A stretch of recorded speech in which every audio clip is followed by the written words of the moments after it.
অনেকে মনে করে আলেম ওলামারা শুধুমাত্র মাসআলা মাসাইল নিয়েই আলোচনা করবে, আলেম ওলামারা শুধু ধর্মের ইবাদত বিষয়ে কথা বলবে, ইসলামের ইবাদত নামাজ রোজা হজ যাকাত পর্দা পুশিদা পিতামাতার হক জাহান্নামের আযাবের ভয় জান্নাতের আশাবাদের কথা কবরের কথা এই সমস্ত কথার মধ্যেই আলেমদের আলোচনা সীমাবদ্ধ থাকবে।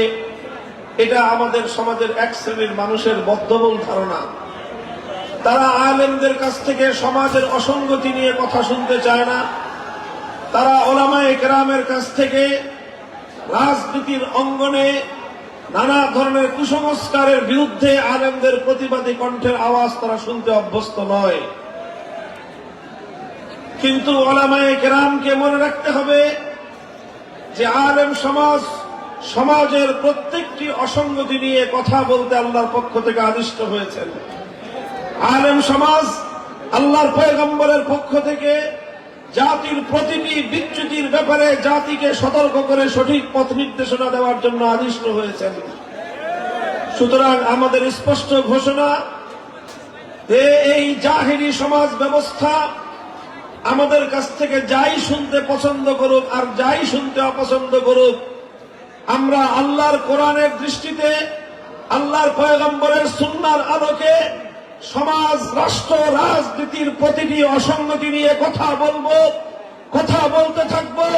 আমাদের কথা যদি কারো ভালো লাগে তবুও বলবো, আমাদের কথা যদি কারো অপছন্দ হয় তবুও বলবো, আমাদের কথায় যদি কারো গাত্রদাহ হয় সে জ্বলতে পুড়তে জ্বলে পুড়ে সরকার হতে পারে। ইনশাআল্লাহ আলেম সমাজের কণ্ঠ হকের কথা বলতে কখনোই স্তম্ভিত হবে না।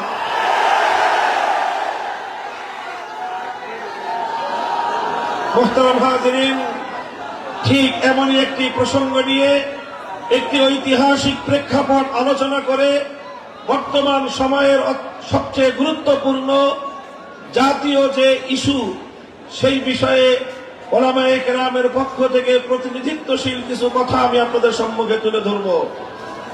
আমি আপনাদের সম্মুখে আল্লাহর কোরআনে পাকের সূরাতুন নিসার 60 নম্বর আয়াতটি তেলাওয়াত করেছি।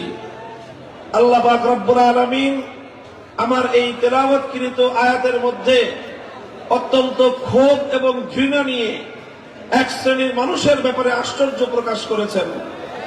আল্লাহ বলেছেন, আলাম তারা ইলাল্লাযীনা ইয়াজউমুনা আন্নাহুম আমানু বিমা উনজিলা ইলাইকা ওয়া মা উনজিলা মিন ক্বাবলিক ইউরিদুনা আন ইয়াতাহাকামু ইলাত তাগুতি ওয়া ক্বাদ উমিরু আন ইয়াকফুরু বিহি ওয়া ইউরিদু আশ-শাইতানু আন ইউদিল্লাহুম দালালাম বাঈদা।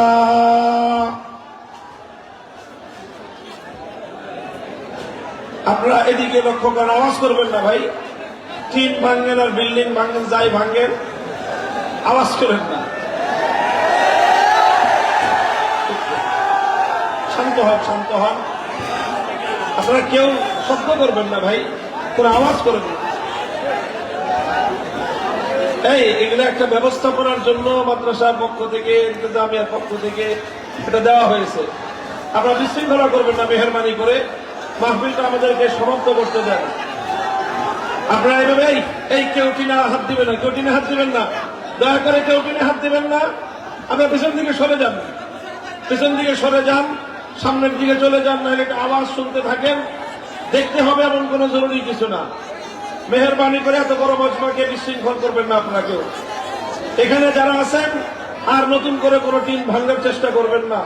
আল্লাহ আপনাদের কাছে বিনীত অনুরোধ করতেছি, আপনারা মাহফিলটাকে অল্প কিছু সময় কথা বলবো, এই কথা বলার মধ্যে যদি আপনারা মাঝখানে বিঘ্ন সৃষ্টি করেন, মনোযোগ যদি ডান দিকে বাম দিকে চলে যায়, তাহলে আমি আমার আলোচ্য বিষয়টা আজকের এই উপস্থিতির সামনে আমি পেশ করতে পারবো না। এই জন্য আমি এই ডান দিকে যারা আছেন আর বাম দিকে যারা আছেন টিনের বাইরে, আপনাদের কাছে আমি বিশেষভাবে অনুরোধ করতেছি যে আপনারা কোনো আওয়াজ করবেন না, আপনারা কোনো আওয়াজ করবেন না, ইনশাআল্লাহ। ঠিক আছে তো? যাই করেন ধাক্কাধাক্কি যাই করেন, কিন্তু আওয়াজ করেন না। মুহতারাম হাজিরিন, আয়াতের মধ্যে আল্লাহ পাক রব্বুল ইজ্জত বলতেছেন, অত্যন্ত ক্ষোভ এবং ঘৃণা নিয়ে আল্লাহ প্রশ্ন ছুড়ে দিয়েছেন যে তোমরা কি লক্ষ্য করো না যে কিছু মানুষ আছে এমন যারা নিজেদেরকে ইমানদার বলে দাবি করে, ইয়াজউমুনা আন্নাহুম আমানু, তারা দাবি করে তারা ইমানদার, অথচ ইমানদার হিসেবে নিজেদেরকে দাবি করার পরেও ইউরিদুনা আন ইয়াতাহাকামু ইলা তাগুত, তারা তাগুতের কাছে বিচার চাইতে যায়, তারা তাগুতের কাছে ফয়সালা চাইতে যায়, তারা তাগুতকে বিচারক এবং তাগুতকে তারা শাসক হিসেবে মেনে নেয়।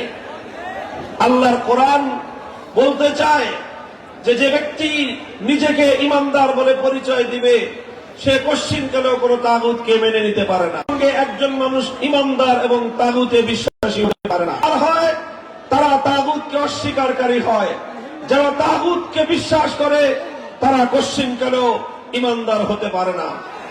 বড় আশ্চর্যের বিষয়, বড় দুঃখজনক এবং মর্মান্তিক বিষয় হলো এই, আজ মুসলিম সমাজের মধ্যে শত শত নয়, হাজার এবং লক্ষ নয়, কোটি কোটি মুসলমান এমন রয়েছে যারা নিজেদেরকে ইমানদার বলে পরিচয় দেয়, অথচ তারা তাগুতকে বিশ্বাস করে।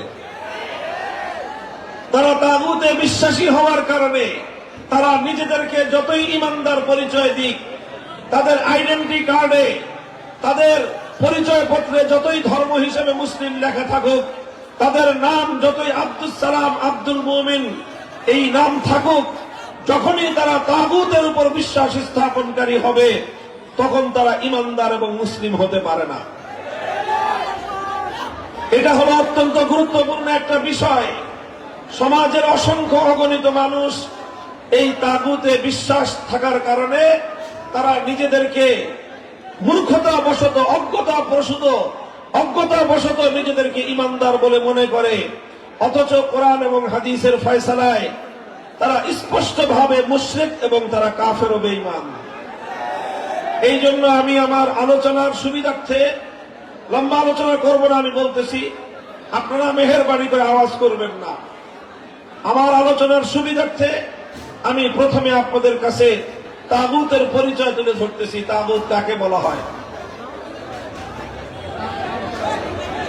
তাগুত কাকে বলা হয় লক্ষ্য করেন, কোরআনে পাকের অনেকগুলো আয়াতের মধ্যে আল্লাহ পাক রব্বুল আলামিন তাগুত শব্দটি প্রয়োগ করেছেন। قد تبين الرشد من الغي فمن يكفر بالطاغوت ويؤمن بالله فقد استمسك بالعروة الوثقى। আল্লাহ বলেছেন যে তাগুতকে অস্বীকার করবে আর আল্লাহর উপর ঈমান আনবে সে একটা শক্ত মজবুত হাতলকে ধারণ করলো। অন্য আয়াতে আমার আল্লাহ বলেছেন আল্লাযীনা আমানু ইউকাতিলুনা ফী সাবিলিল্লাহ ওয়াল্লাযীনা কাফারু ইউকাতিলুনা ফী সাবিলিত তাগুত। যারা ঈমানদার তারা লড়াই করে কার পথে? চিৎকার করে বলেন, যারা ঈমানদার তারা লড়াই করে কার পথে? ওয়াল্লাযীনা কাফারু ইউকাতিলুনা ফী সাবিলিত তাগুত। আর যারা কাফের এবং বেঈমান তারা লড়াই করে, সংগ্রাম করে, চেষ্টা করে তাগুতের পথে। অর্থাৎ সব জায়গায় আল্লাহর কোরআন ঈমান বিল্লাহকে এবং তাগুতকে কম্পিটিটিভ অর্থাৎ একটি প্রতিদ্বন্দ্বিতামূলক শব্দ হিসেবে আল্লাহ প্রয়োগ করেছেন। আল্লাহর প্রতিপক্ষ হলো তাগুত, তাগুতের প্রতিপক্ষই হলেন আমার আল্লাহ। সুতরাং দুই প্রতিপক্ষকে যেমন একসঙ্গে কেউ খুশি করতে পারে না, তদ্রূপ যদি কেউ তাগুতকে খুশি করতে চায় কশ্চিনকালেও আল্লাহকে খুশি করতে পারবে না। যারা আল্লাহকে খুশি করতে চাইবে, যারা আল্লাহর সন্তুষ্টি হাসিল করতে চাইবে, যারা আল্লাহকে রাজি করতে চাইবে, তারা কশ্চিনকালেও তাগুতকে রাজি করতে পারবে না। কাজেই এই যে দ্বিমুখী একটা চরিত্র মানুষের মধ্যে আছে যে আল্লাহ ভি রাজি রহে শয়তান ভি নারাজ না হো, আল্লাহ সন্তুষ্ট থাকুক শয়তানও যেন বেজার না হয়, এই ধরনের ধোঁকাবাজি আর মুনাফিকি নীতি পরিহার করতে হবে। আর এই মুনাফিকি নীতি মুসলমানদের মধ্যে সবচেয়ে বেশি প্রবিষ্ট আছে। মুসলিম জাতি এবং সমাজের মধ্যে সবচেয়ে বেশি মুনাফিকি নীতি কার্যকর আছে হলো মুসলমানরা তাগুতের পরিচয় জানে না। এই জন্য খুব সংক্ষিপ্ত ভাবে আমি আপনাদের সামনে তাগুতের পরিচয় তুলে ধরছি। আমি বলছি কোরআনে পাকের অনেকগুলো আয়াতের মধ্যে আল্লাহ পাক রব্বুল আলামিন তাগুতকে আল্লাহর প্রতিপক্ষ হিসেবে সাব্যস্ত করেছেন। এই জন্য কাদিমান ওয়া হাদিসান সাহাবায়ে কেরামের যুগ থেকে আজ পর্যন্ত যারাই পবিত্র কোরআন নিয়ে আলোচনা করেছেন, তাফসীর করেছেন, তারা সকলেই অত্যন্ত গুরুত্বের সঙ্গে তাগুতের পরিচয় তুলে ধরেছেন। এবং সেই সবগুলো কথা একত্রিত করলে তার সারাংশ যেটা দাঁড়ায় সেটা হলো তাগুতের পরিচয় বলা হয়, তাগুত ওই গায়রুল্লাহকে বলা হয়। গায়রুল্লাহ মানে হলো আল্লাহ ভিন্ন পৃথিবীতে যা আছে সবই কি বলেন? আপনার কথা বুঝতেছেন আমার? না শুধু স্লোগান দেওয়ার তালে আছেন? আরে ভাই, স্লোগান তো দিতে হবে, আগে কথাটা বুঝে তারপরে সবাই সেই কথার উপর স্লোগান আসবে। এই না বুঝে না শুনে স্লোগান দেওয়ার এই প্রবণতা, এটা আমি একেবারেই পছন্দ করি না। স্লোগান দিতে হবে, শুধু স্লোগান কেন, করতে হবে, মারতে হবে এবং মরতে হবে, শাহাদাতের রক্ত দিতে হবে, জীবন দিতে হবে, বিপ্লবের পথে আল্লাহর জমিনকে রক্তে রঞ্জিত করে শাহাদাতের শিরিবে কালেমার পতাকা উড়াতে হবে।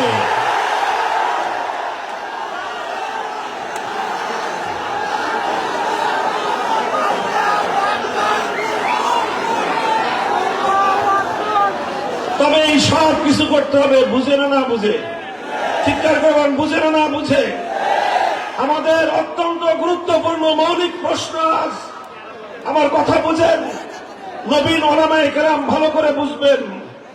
আজকের এই সমাজের কাছে, বিশেষ করে আধুনিক শিক্ষিত তরুণ প্রজন্ম, স্কুল কলেজ ইউনিভার্সিটির ছাত্ররা আজ যেই প্রসঙ্গটা খুব ভালো করে জানতে চায়, বুঝতে চায়, সেই প্রসঙ্গ হলো এই ঈমান এবং কুফরের প্রসঙ্গ, তাওহীদ এবং শিরকের প্রসঙ্গ, একত্ববাদী আল্লাহ এবং এই তাগুতের পার্থক্য প্রসঙ্গ আজকে বুঝতে চায় তারা।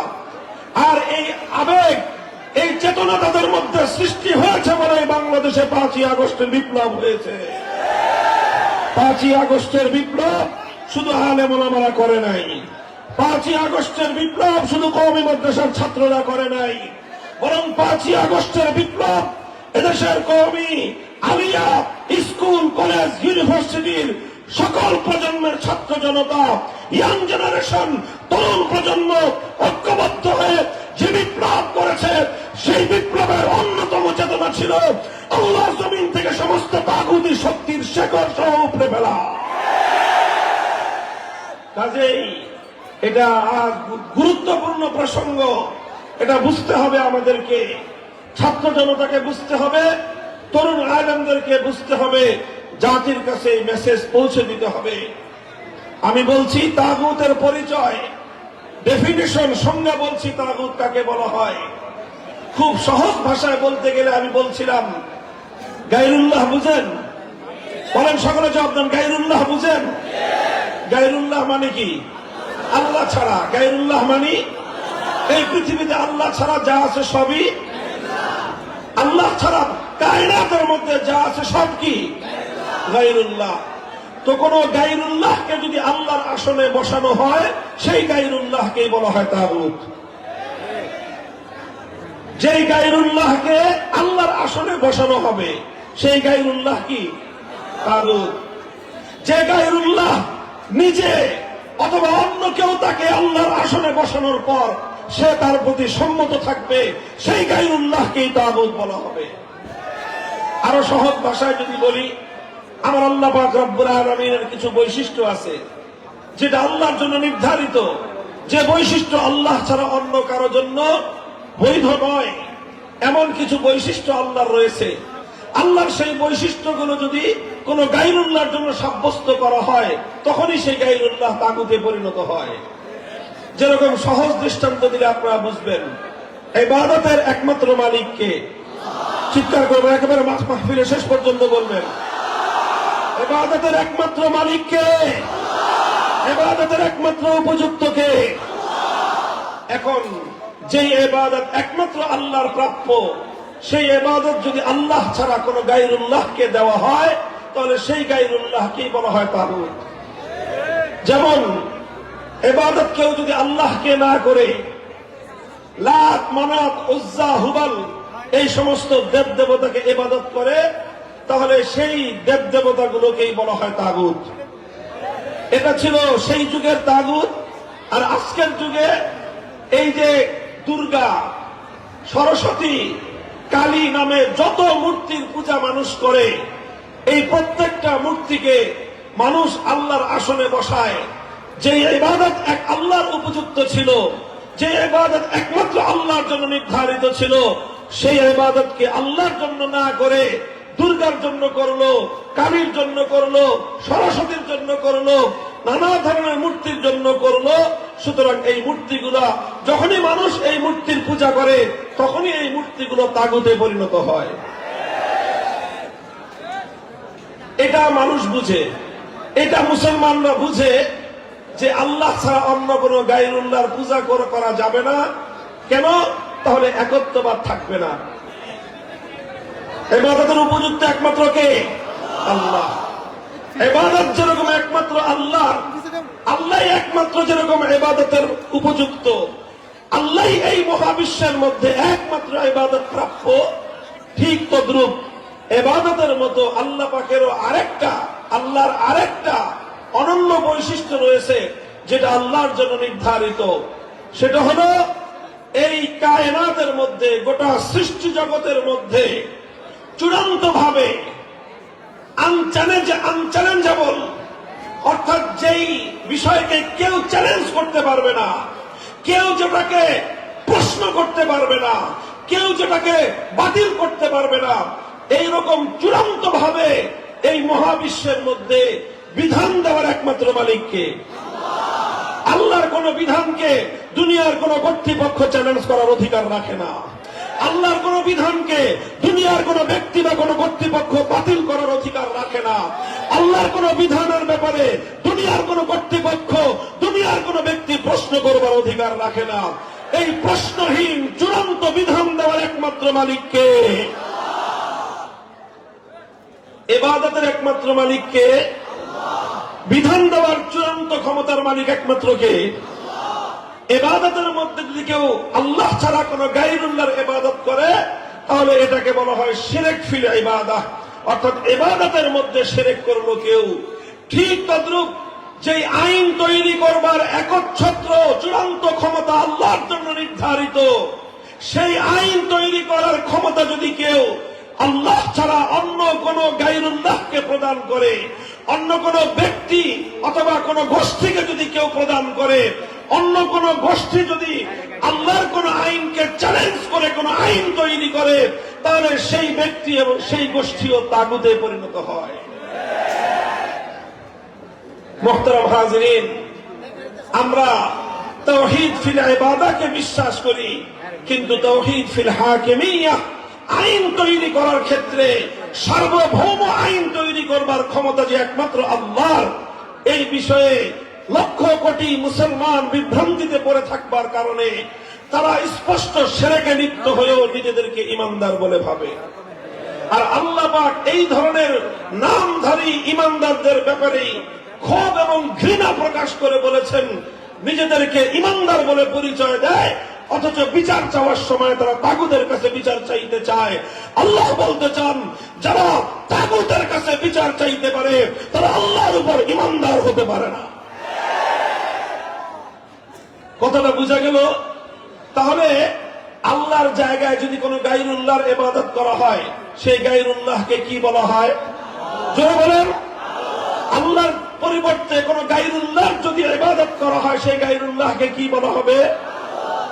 ঠিক তদ্রূপ আল্লাহর জায়গায় আল্লাহর কোন আইন, আল্লাহর কোন বিধানকে যদি কেউ পরিবর্তন করে, আল্লাহর বিধানকে চ্যালেঞ্জ করে, আল্লাহর বিধানকে বাতিল করে, কোন ব্যক্তি, কোন গোষ্ঠী যদি কোন আইন প্রণয়ন করে, সেই ব্যক্তি এবং সেই গোষ্ঠীকে কি বলা হবে? হতে পারে সেই ব্যক্তি কোন রাষ্ট্রের রাষ্ট্রপতি, যে রাষ্ট্রপতি আল্লাহর আইনের বিরুদ্ধে আইন করবে সেই রাষ্ট্রপতিকে বলা হয় তাগুত। যেই প্রধানমন্ত্রী আল্লাহর কোন আইনকে চ্যালেঞ্জ করবে সেই প্রধানমন্ত্রীকে বলা হয় তাগুত। যেই মন্ত্রী পরিষদ আল্লাহর আইনের বিরুদ্ধে কোন আইনকে অনুমোদন দিবে সেই মন্ত্রী পরিষদকে বলা হয় তাগুত। যেই বিচারপতি, যেই বিচারপতি, যেই বিচারালয় আল্লাহর আইনের বিরুদ্ধে কোন আইনকে অনুমোদন দিবে, বৈধতা দিবে, সেই বিচারপতি এবং বিচারালয়কে বলা হবে তাগুত। যেই সংসদ অথবা যেই আইন পরিষদ আল্লাহর আইনের বিরুদ্ধে কোন আইন পাশ করবে গোটা সেই সংসদকেই বলা হয় তাগুত।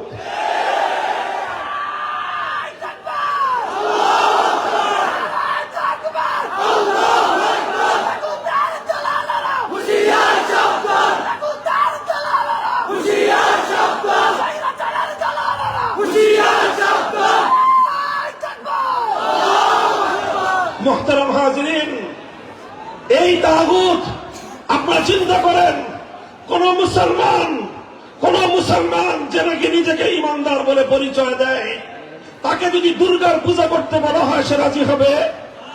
কোন ইমানদারকে যদি কালী অথবা সরস্বতী মূর্তি দেবতার পূজা করতে বলা হয় সে রাজি হবে?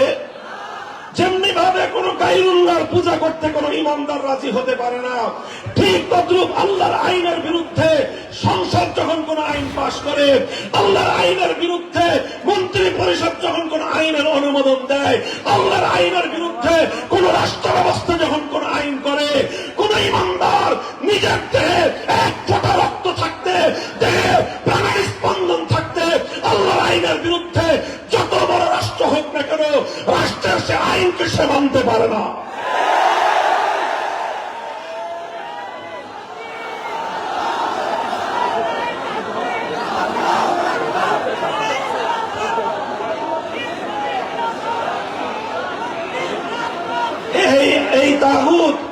এই তাগুতি ব্যবস্থা তথা আল্লাহর এই পৃথিবীতে, আল্লাহর সৃষ্টি জগতের মধ্যে আল্লাহর মাখলুকাতের উপর গায়রুল্লাহর আইন চাপিয়ে দেওয়া, এটাই হলো এই পৃথিবীর মানুষের উপর সবচেয়ে বড় জুলুম। লক্ষ্য করে বুঝেন, আল্লাহর মাখলুক সৃষ্টি করলেন কে? এই জমিন সৃষ্টি করলেন কে? এই মানুষ সৃষ্টি করলেন কে? এই মানুষকে লালন পালন করেন কে? এই মানুষের রিজিকের ব্যবস্থা করেন কে? এই মানুষের হায়াত মওতের মালিক কে? সব কিছু আল্লাহ করেন। এই মানুষের জন্য আল্লাহ পাক আগুন পানি বাতাস সৃষ্টি করেছেন। মানুষ আল্লাহর প্রতি মুহূর্তে আল্লাহর রিজিক খেয়ে বেঁচে থাকে। অথচ আল্লাহর সৃষ্টি এই মানব জাতির উপর যখন কিছু গায়রুল্লাহ নিজেদের বানানো আইন চাপিয়ে দেয়, তারা এই মানুষের উপর কত বড় জুলুম করে খোদার কসম খেয়ে বলি, তাকাদুস সামাওয়াতু ওয়াল আরদ ইয়াতাফাত্তারু, আসমান এবং জমিন ভেঙে পড়ার চেয়ে আরো ভয়ঙ্কর বিষয় হলো মানব জাতির উপর মানুষের বানানো আইন চাপিয়ে দেওয়া। এই অভিশাপ মুসলমানদের মধ্যে দীর্ঘ একটা সময় পর্যন্ত ছিল না। সাহাবীদের যুগে ছিল না, খেলাফতে রাশেদের যুগে ছিল না, খেলাফতে বনু উমাইয়ার যুগে ছিল না, খেলাফতে বনু আব্বাসিয়ার যুগে কোনদিনও কোন মুসলমান এ কথা কল্পনাও করতে পারত না যে মুসলিম সমাজের মধ্যে গায়রুল্লাহর কোন আইনের দ্বারা সমাজ পরিচালিত হবে। সর্বপ্রথম এই অভিশাপ মুসলিম জাতির উপর চেপে বসল যখন তাতারিরা মুসলমানদের জাতির উপর, তাতারিরা মুসলিম বিশ্বের উপর হামলে পড়ল। তারা আগ্রাসন শুরু করলো, মুসলমানদের খেলাফত ধ্বংস করে, মুসলমানদের খেলাফতের কেন্দ্রবিন্দু বাগদাদকে ধ্বংস করে তারা মুসলিম বিশ্বের বিপুল জায়গা দখল করে তাতারিরা ক্ষমতার মসনদ কেড়ে নিল। আর সর্বপ্রথম এই তাতারি মঙ্গোলি সম্প্রদায় মুসলিম জাতির উপর তাদের তাতারিদের নেতা কুখ্যাত ধ্বংসযজ্ঞবাজ চেঙ্গিস খানের বানানো আইন, যেটা ইতিহাসের পাতায় বলা হয় ইয়াসেক নামক চেঙ্গিস খানের বানানো আইন গ্রন্থ দিয়ে মুসলিম জাতির উপর তারা শাসন এবং আইন কার্যক্রম পরিচালনা করা শুরু করলো। এটাই ছিল ইতিহাসের আলোকে মুসলিম জাতির উপর আল্লাহর আইনের বিরুদ্ধে মানব রচিত আইনের সর্বপ্রথম প্রয়োগ। যখন এই তাতারিরা মুসলমানদের উপর চেঙ্গিস খানের বানানো আইন প্রয়োগ করলো ওলামায়ে কেরাম সর্বশক্তি দিয়ে, মুসলিম উম্মাহ সর্বশক্তি দিয়ে এটাকে প্রতিরোধ করার চেষ্টা করলেন। গায়রুল্লাহর আইনকে রুখে দেওয়ার জন্য প্রতিটি জনপদ থেকে ওলামায়ে কেরাম প্রতিটি জনপদ থেকে ওলামায়ে কেরাম তারা আওয়াজ উঠালেন। প্রতিটি জনপদ থেকে ওলামায়ে কেরাম তাতারীদের বিরুদ্ধে সংগ্রাম শুরু করলেন। প্রতিটি মুসলিম জনপদ থেকে মুসলমানদের উপর চাপিয়ে দেওয়া এই অভিশপ্ত ব্যবস্থা উৎখাত করার জন্য তারা চেষ্টা করলেন। এই চেষ্টা করতে গিয়ে অনেক আলেমদেরকে শাহাদাতের রক্ত দিতে হয়েছে, জীবন দিতে হয়েছে, কারাবরণ করতে হয়েছে। শেখুল ইসলাম ইবনে তাইমিয়া রাহমাতুল্লাহি আলাইহি ৬ বার তিনি কারাবরণ করেছেন। কারা প্রকোষ্ঠে জীবনের দীর্ঘ সময় তিনি অতিক্রম করে দিয়েছেন, কিন্তু গায়রুল্লাহর আইন, আল্লাহর আইনের পরিবর্তে মুসলিম জাতির উপর চাপিয়ে দেওয়াকে তিনি মেনে নিতে পারেন নাই। উলামায়ে কেরামের এই সংগ্রাম, তাদের এই ত্যাগ আর কোরবানির বিনিময়ে এক সময় আল্লাহ পাক রব্বুল আলামিন মুসলমানদের উপর থেকে এই অভিশাপকে তুলে নিলেন। তাতারীরা ব্যাপকভাবে পরাস্ত হলো, বিভিন্ন যুদ্ধে তাতারীদের পরাজয় ঘটলো, আর অনেক তাতারীরা ইসলাম গ্রহণ করে ইসলামের সুশীতল ছায়ায় চলে আসলো এবং একটা পর্যায়ে গিয়ে খেলাফতে ওসমানিয়া প্রতিষ্ঠিত হলো। একদিকে নামকাওয়াস্তে খেলাফতে বনু আব্বাসিয়া, আরেকদিকে খেলাফতে ওসমানিয়া চলতে থাকলো এবং আবার মুসলমানদের দেশে, মুসলিম সমাজে আল্লাহর আইনের দ্বারা জাতি শাসিত হওয়ার সেই সোনালী যুগ আবার ফিরে এলো। এভাবেই চলতে চলতে চলতে চলতে 1757 সালে এই ভারতবর্ষকে দখল করলো ইংরেজ সাম্রাজ্যবাদ, ব্রিটিশ সাম্রাজ্যবাদ আমাদের ভারতবর্ষ দখল করলো। ওদিকে ফ্রান্স সাম্রাজ্যবাদ আফ্রিকার বিভিন্ন মুসলিম অঞ্চলগুলোকে দখল করলো। ইতালি বিশাল মুসলিম এলাকা দখল করে নিল। এইভাবে পশ্চিমা সাম্রাজ্যবাদীরা মুসলিম দেশ এবং মুসলিম জনপদগুলোকে দখল করে করে নিয়ে সেই জায়গাগুলো থেকে আল্লাহর আইনকে উৎখাত করে দিয়ে, কোরআনের শাসন ব্যবস্থাকে উৎখাত করে দিয়ে আল্লাহর আইনের জায়গায় সাম্রাজ্যবাদী ব্রিটিশ আইনের দ্বারা মুসলিম জাতিকে তারা শাসন করতে শুরু করলো। এই অভিশাপ শুরু হলো আমাদের এই পাক ভারত উপমহাদেশে 1757 সালের পরে। যখন এই অভিশপ্ত ধারা শুরু হলো, সর্বপ্রথম শাহ আব্দুল আজিজ মুহাদ্দিস দেহলভী রাহমাতুল্লাহি আলাইহি তিনি একটা ঐতিহাসিক ফতোয়া দিয়েছিলেন। সেই ফতোয়া হলো এই যে ভারতবর্ষে সংখ্যার দিক থেকে মুসলমান যতই হোক না কেন, সংখ্যার দিক থেকে মুসলমান যতই হোক, মুসলমানদের দেশ হওয়া, মুসলিম দেশ হওয়া, ইসলামী দেশ হওয়ার জন্য সংখ্যায় মুসলমান বেশি প্রয়োজন নয়। আর সংখ্যায় মুসলমান যতই থাকুক, একটি দেশ তখনই ইসলামী দেশ থাকে যখন সেই দেশের শাসনতন্ত্র হয় কোরআনী শাসন, যখন সেই দেশের আইন হয় আল্লাহর আইন। সর্বপ্রথম যখন ব্রিটিশ সাম্রাজ্যবাদীরা মুসলমানদের এই ভারতবর্ষকে দখল করে আল্লাহর আইনের পরিবর্তে ব্রিটিশদের প্রবর্তিত আইন তারা চালু করলো, শাহ আব্দুল আজিজ রহমতুল্লাহি আলাইহি ফতোয়া জারি করলেন, এই দেশ এখন কোটি কোটি মুসলমান থাকতে পারে, কিন্তু এই দেশ আর ইসলামী দেশ নাই। এই দেশ এখন দারুল ইসলাম নয়, এই দেশ এখন দারুল হরব, অর্থাৎ এই দেশ এখন কাফেরদের দ্বারা আক্রান্ত দেশ। কারণ এই দেশে মুসলমান থাকতে পারে, মুসলমানরা নিরাপদ থাকতে পারে, কিন্তু এদেশে ইসলাম নিরাপদ নাই, এদেশে ইসলামের আইন নিরাপদ নাই। যে দেশে ইসলামের আইন নিরাপদ নাই সেই দেশ দারুল হরব। সেই হিসেবে এই দারুল হরবকে আবার দারুল ইসলামে ফিরিয়ে আনা আর এজন্য লড়াই করা, জিহাদ করা, সংগ্রাম করা প্রত্যেক মুসলমানের জন্য ফরজ। এই ফতোয়া জারি করার পর মুসলমানরা আবার আল্লাহর আইন ফিরিয়ে আনার জন্য সংগ্রাম শুরু করলেন, লড়াই শুরু করলেন। লড়াই আর সংগ্রাম চলতে চলতে 1831 সালে বালাকোটে সৈয়দ আহমদ শহীদ রহমতুল্লাহি আলাইহি ইংরেজদের বিরুদ্ধে লড়াই করলেন। উদ্দেশ্য ছিল একটাই, আবার আল্লাহর জমিনে আল্লাহর আইন ফিরিয়ে আনা। সেই বালাকোটে সৈয়দ আহমদ রহমতুল্লাহি আলাইহি শাহাদাত বরণ করলেন। আবার মুসলমানরা নতুন করে লড়াই শুরু করলো, প্রস্তুতি শুরু করলো।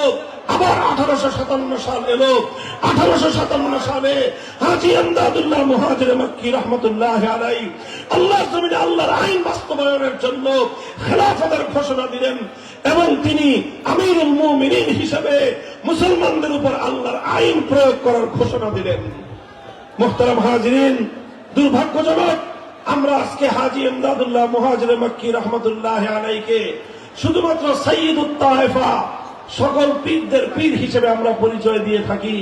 হাজী ইমদাদুল্লাহ মুহাজির মক্কি রহমতুল্লাহ আলাই যেমনি ভাবে সকলের পীর ছিলেন, রশিদ আহমদ গঙ্গুহির পীর ছিলেন, কাসেম নানুতুবি রহমতুল্লাহ আলাইহির পীর ছিলেন, শাইখুল হিন্দের পীর ছিলেন, শাহ আশরাফ আলী থানভী রহমতুল্লাহ আলাইহির পীর ছিলেন।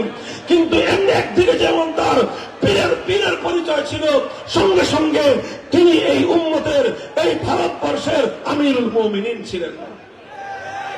তিনি আমিরুল মুমিনিন ছিলেন। তিনি খেলাফত ঘোষণা দিয়েছিলেন। তার সেই খেলাফতের প্রধান মার্কাজ, প্রধান রাজধানী ছিল থানা ভবন। তার একজন প্রধান সেনাপতি ছিল হাফেজ জামান রহমতুল্লাহ আলাই। তার খেলাফতের প্রধান বিচারপতি ছিলেন রশিদ আহমদ গঙ্গুহি রহমতুল্লাহ আলাই। তার রাষ্ট্রে, তার খেলাফতের প্রধানমন্ত্রী ছিলেন কাসেম নানুতুবি রহমতুল্লাহ আলাই। এভাবে হাজী ইমদাদুল্লাহ মুহাজির মক্কি রহমতুল্লাহ আলাই তিনি আবার ইংরেজদের বানানো আইন প্রত্যাখ্যান করে, বাতিল করে মুসলিম সমাজের মধ্যে আল্লাহর আইন ফিরিয়ে আনার জন্য খেলাফত কায়েম করেছিলেন। আর তিনি যখন এই খেলাফত কায়েম করে আল্লাহর আইন জারি করলেন, ব্রিটিশ সাম্রাজ্যবাদীরা তাদের বিরুদ্ধে হামলা করলো, আক্রমণ করলো, লড়াই হলো, জিহাদ হলো। শামিলির রণাঙ্গনে তার প্রধান সেনাপতি হাফেজ জামান রহমতুল্লাহ আলাইহি সহ অসংখ্য আলেম ওলামা, অসংখ্য দিনদার মুসলমান বুকের রক্ত দিয়ে আল্লাহর জমিনকে রঞ্জিত করলেন, শাহাদাতের মৃত্যুকে আলিঙ্গন করলেন।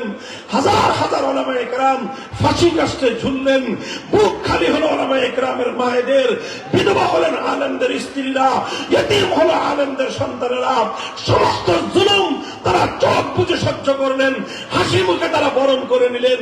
কিন্তু এক মুহূর্তের জন্য মানব রচিত আইনের সামনে মাথা নত করেন নাই। তারা শাহাদাত বরণ করলেন, পারলেন না এবারও দ্বিতীয় চেষ্টায়। তখন 1866 সালে নতুন মেহনত শুরু করলেন, দারুল উলুম দেওবন্দ প্রতিষ্ঠা করলেন। উদ্দেশ্য আবার একই, আল্লাহর জমিনে আল্লাহর আইন, আল্লাহর শাসন ফিরিয়ে আনতে হবে, আল্লাহর জমিনে আল্লাহর কোরআনের শাসন ফিরিয়ে আনতে হবে। 1866 সালে দারুল উলুম দেওবন্দ প্রতিষ্ঠিত হয়ে এই সংগ্রাম শুরু হলো। চলতে চলতে চলতে চলতে 80 বছর পরে 1947 সালে ব্রিটিশরা রাজি হলো যে ঠিক আছে, আমরা তোমাদের দেশ ছেড়ে চলে যাব, তোমরাই তোমাদের দেশ যেভাবে ইচ্ছা সেভাবে শাসন করবে। যখন ব্রিটিশরা এই দেশ ছেড়ে চলে যেতে সম্মত হলো, তখন এদেশে বড় বড় দুইটা জাতি ছিল, একটা হলো হিন্দু জাতি আর একটা হলো মুসলিম জাতি। তখন প্রশ্ন আসলো, এই দুই রাষ্ট্র, বিশাল ভারত একসঙ্গে থাকবে না হিন্দুদের আলাদা রাষ্ট্র হবে, মুসলমানদের আলাদা রাষ্ট্র হবে? তখন মুসলমানরা সিদ্ধান্ত নিল, অধিকাংশ মুসলিমরা সিদ্ধান্ত নিল যে আমাদের দুনিয়ার এত উন্নতির প্রয়োজন নাই, আমাদের এত বড় রাষ্ট্রের প্রয়োজন নাই, আমাদের জাগতিক এত সমৃদ্ধির প্রয়োজন নাই। আমরা আধা পেট খেয়ে থাকবো, অনাহারে অর্থাহারে থাকবো, কিন্তু আমরা এমন একটা ভূখণ্ড চাই যেই ভূখণ্ডে আইন হবে আল্লাহর আইন, যেই ভূখণ্ডের শাসন ব্যবস্থা হবে আল্লাহর কোরআনী শাসন ব্যবস্থা। শুরু হলো পাকিস্তান প্রতিষ্ঠার আন্দোলন। এই বাংলাদেশের ছাত্র জনতা, দুঃখজনক ইতিহাস আর তোমার পূর্বপুরুষদের গৌরব ইতিহাসের একটা অধ্যায়। গভীর মনোযোগ দিয়ে শুনো। আল্লাহর জমিনে আল্লাহর কোরআনী শাসন ব্যবস্থা কায়েম করার জন্য এই গোটা ভারতবর্ষে সবচেয়ে বেশি ত্যাগ আর কোরবানি, সবচেয়ে বেশি আত্মত্যাগ, সবচেয়ে বেশি রক্ত যেই জনপদের মানুষ দিয়েছে, সেটা পশ্চিম পাকিস্তানের মানুষ না, সেটা রাওয়ালপিন্ডির মানুষ না, সেটা করাচি আর লাহোরের মানুষ না, সেটা খাইবার পখতুনখোয়া আর সেই বেলুচিস্তানের মানুষ না। আল্লাহর জমিনে আল্লাহর কোরআনের শাসন কায়েম করার জন্য ভারতবর্ষে যে জাতির সবচেয়ে বেশি অবদান, সে জাতি হলো এই পূর্ব বাংলা তথা বাংলাদেশের মুসলিম সমাজ। অত্যন্ত গৌরবজনক ইতিহাস আমাদের পূর্বপুরুষদের ইতিহাস। আমাদের পূর্বপুরুষরা তারা এই বাড়ির কাছের কলকাতাকে লাথি মারলো, বললো যে তোমাদের সঙ্গে আমরা থাকবো না। বাড়ির কাছের দিল্লির সঙ্গে আমরা সম্পর্ক ছিন্ন করলাম। বিশাল ভারত রাষ্ট্র, যেই ভারত রাষ্ট্র আমাদের বাংলা জনপদের চারিদিক থেকে ঘেরাও করে আছে, আমরা এই ভারতের সঙ্গে থাকলে অনেক বড় রাষ্ট্র পেতাম, আমরা ভারতের সঙ্গে থাকলে অনেক বড় দেশ পেতাম, ভারতের সঙ্গে থাকলে পৃথিবীতে আমরা অনেক বড় রাষ্ট্রের নাগরিক হিসেবে সারা দুনিয়াতে আমরা চলাফেরা বিচরণ করতে পারতাম। কিন্তু আমাদের পূর্বপুরুষরা, তোমাদের পূর্বপুরুষরা বাড়ির কাছের দিল্লি আর বাড়ির কাছের ভারতবর্ষকে লাথি মেরে 2000 কিলোমিটার দূরের সেই পশ্চিম পাকিস্তানিদের সঙ্গে হাতে হাত রেখেছিল। এ কারণে নয় যে ওরা পশ্চিম পাকিস্তানে খান পাঠান, শুধু একটা কারণে, ওদের পরিচয় মুসলমান, আমাদের পরিচয় মুসলমান। আমরা বলেছিলাম আসো মুসলমান মুসলমান, হাতে হাত রাখি, ভ্রাতৃত্বের বন্ধন স্থাপন করি, আর আমরা এমন একটা রাষ্ট্র করি যে রাষ্ট্রের সংবিধান হবে আল কোরআন। আল্লাহর কোরআনের আইনের দ্বারা শাসিত হওয়ার জন্য পশ্চিম পাকিস্তানের মুসলমানদেরও অনেক ত্যাগ রয়েছে, অবদান রয়েছে। তবে পশ্চিম পাকিস্তানিদের যেই পরিমাণ অবদান, সেই আল্লাহর নিজামে ইসলাম কায়েম করার জন্য, ইসলামী শাসন ব্যবস্থা কায়েম করার জন্য পশ্চিম পাকিস্তানিদের অবদানকে এক পাল্লায় রাখা হলে আর বাংলাদেশের মুসলমানদের অবদান অপর পাল্লায় রাখা হলে বাংলাদেশের মুসলমানদের অবদান তাদের চেয়ে 10 গুণ বেশি ভারী হয়ে যাবে। কিন্তু দুর্ভাগ্য আমাদের, আমরা স্বাধীন করলাম, আমরা হিন্দুদের থেকে আলাদা হয়ে মুসলিম রাষ্ট্র গঠন করলাম, এমন একটা রাষ্ট্র যে রাষ্ট্রের সংবিধান হবে কোরআনী সংবিধান, যে রাষ্ট্রের শাসনতন্ত্র হবে ইসলামী শাসনতন্ত্র, যে রাষ্ট্রের নিজাম হবে নিজামে ইসলাম। এরকম একটা স্বপ্ন নিয়ে এদেশের মানুষ হাজার মাইলের দূরত্বের পশ্চিম পাকিস্তানিদের সঙ্গে আমরা বন্ধন গড়ে তুললাম। কিন্তু দুর্ভাগ্য, পশ্চিম পাকিস্তানিরা আমাদের 1947 সালের 15ই আগস্টের স্বাধীনতা অর্জন হওয়ার পর থেকেই ওরা আমাদের সঙ্গে বিমাতাসুলভ আচরণ শুরু করলো, বিশ্বাসঘাতকতা শুরু করলো, গাদ্দারি করা শুরু করলো। আমাদের আলেম সমাজ বারবার তাদেরকে বলল, অঙ্গীকার পুরা করো, জাতিসংঘে যে ওয়াদা করে পাকিস্তান গঠন করেছিলে, মুসলমানদের জন্য একটা ভূমি হবে, ভূখণ্ড হবে, একটা দেশ হবে, যেই দেশের শাসনতন্ত্র হবে ইসলামী শাসনতন্ত্র, যেই দেশের আইন হবে আল্লাহর কোরআনের আইন, সেই অঙ্গীকার তোমরা পূরণ করো। পশ্চিম পাকিস্তানি রাষ্ট্রনায়করা বলতো হুজুরদেরকে যে হুজুর আর কয়েকটা দিন সবুর করেন। কেন সবুর করব? তারা বলতো যে রাষ্ট্রটা এখনো শিশু রাষ্ট্র, তো এখনো শিশু রাষ্ট্র হওয়ার কারণে এখন যদি আমরা এই রাষ্ট্রের মুসলমানি করাই তাহলে এই রাষ্ট্রটা টিকবে না। বুঝেন না এই কথা? আরে পোলাবন্ধের মুসলমানি করায় না, একটু বড় হয়নি। ওই পশ্চিম পাকিস্তানি শাসকরা আমাদের আলেম ওলামারা যখনই দাবি তুলতো যে রাষ্ট্রে মুসলমান বানাও না কেন, কয় হুজুর এই রাষ্ট্রটা শিশু, তো আরেকটু বড় হোক, এরপরে এই রাষ্ট্রকে মুসলমান বানাবো, রাষ্ট্রের মুসলমানি করায় কোরআনী শাসন আমরা কায়েম করব। এই করতে করতে 10 বছর যায়, 15 বছর যায়, 20 বছর যায়। হুজুররা যখনই বলে তখনই তারা বলে যে হুজুর এটা এখনো শিশু রাষ্ট্র, এখনই যদি আমরা এখানে ইসলাম কায়েম করি আমেরিকার সাহায্য পাওয়া যাবে না, ইউরোপ আমাদের থেকে মুখ ফিরিয়ে নেবে, আমরা তখন পৃথিবীতে মাথা উঁচু করে দাঁড়াতে পারবো না। এই নানা রকম অজুহাতে, ছলচাতুরি দিয়ে, অজুহাত দেখিয়ে এদেশের মুসলমানদেরকে 24 বছর পর্যন্ত বঞ্চিত করে রেখেছে। এদেশের মুসলমানদের সঙ্গে 24 বছর পর্যন্ত গাদ্দারি আর বিশ্বাসঘাতকতা করেছে। আমার আব্বাজান মরহুম হযরত শাইখুল হাদিস আল্লামা আজিজুল হক রাহমাতুল্লাহি আলাইহি একটা কৌতুক করে এই ক্ষেত্রে একটা কথা বলতেন যে 24 বছর একই গান শুনাইলো যে রাষ্ট্র এখনো শিশু। যেই ছেলে 24 বছরের শিশু থাকে ও বালেগ হয় না, বললেন যে এটা 90 বছরে আর বালেগ হবে না। কাজে এই রাষ্ট্র রাখার দরকার নাই। যেই পাকিস্তান আল্লাহর কোরআনের বিধান বাস্তবায়নের অঙ্গীকার করে প্রতিষ্ঠিত হয়েছিল, 24 বছর পর্যন্ত রাষ্ট্র যদি শিশুই থাকে তাহলে 24 বছরে যে রাষ্ট্র বালেগ হয় না, 24 বছরের যে রাষ্ট্র সে তার প্রাপ্তবয়স্ক হয় না, সে রাষ্ট্রের প্রয়োজন নাই। পাকিস্তান ভেঙ্গে খান খান করে দাও। যখন এইভাবে আলেম সমাজ পাকিস্তানের প্রতি তাদের অনাস্থা জ্ঞাপন করলেন, মুসলমানরা 24 বছর পর্যন্ত কোরআনী সংবিধান চেয়েছে, বারবার তারা বঞ্চিত হলো। মুসলমানদের হৃদয়ে ক্ষোভ পুঞ্জীভূত হতে থাকলো। এই সময়ে 1970 সালে এই বঙ্গ জনপদের একজন লিডার, একজন নেতা, তিনি জাতিকে আশ্বস্ত করার জন্য একটা ঘোষণা দিলেন।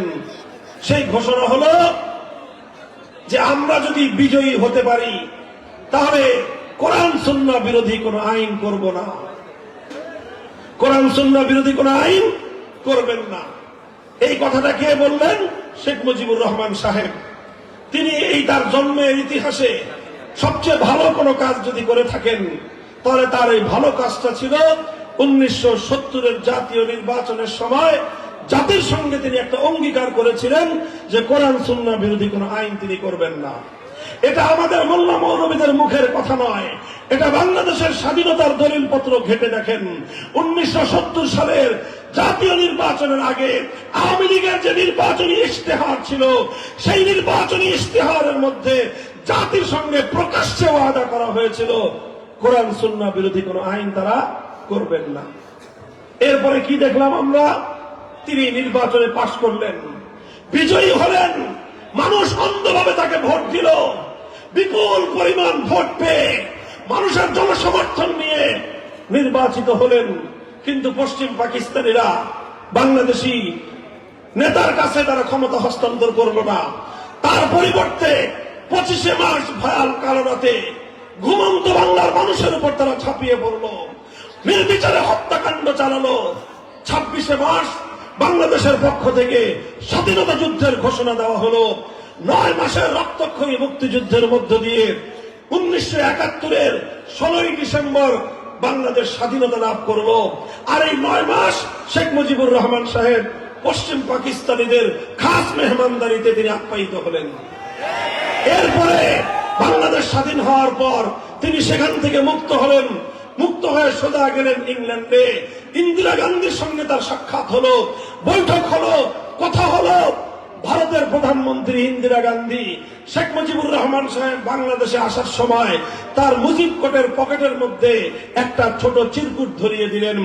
আর ওই চিরকুটের মধ্যে তাকে অর্ডার করলেন, তাকে নির্দেশ দিলেন যে তুমি গিয়ে তোমার বাংলাদেশে এমন একটা সংবিধান প্রণয়ন করবা যে সংবিধানটা মুসলমানদের সঙ্গে সাংঘর্ষিক হবে, যে সংবিধান ইসলামী আদর্শের সঙ্গে গাদ্দারি হবে, এমন একটা সংবিধান করবা যে সংবিধানটা কাগজে কলমে বাংলাদেশের সংবিধান হবে, কিন্তু সেই সংবিধানটা হবে ভারতের দালালির সংবিধান। তিনি সেই সংবিধানের মূল 4 নীতি ইন্দিরা গান্ধী নোট করে দিলেন। প্রথম মূলনীতি হবে জাতীয়তাবাদ, দ্বিতীয় মূলনীতি হবে ধর্মনিরপেক্ষতাবাদ, তৃতীয় মূলনীতি হবে গণতন্ত্র, চতুর্থ মূলনীতি হবে সমাজতন্ত্র। জাতীয়তাবাদ, ধর্মনিরপেক্ষতাবাদ, গণতন্ত্র আর সমাজতন্ত্রের মতো কয়েকটা কুফরি মতবাদ দিয়ে 72 সালে শেখ মুজিবুর রহমান সাহেব কিছু চালাচামুন্ডাদেরকে দিয়ে একটা সংবিধান প্রণয়ন করলেন।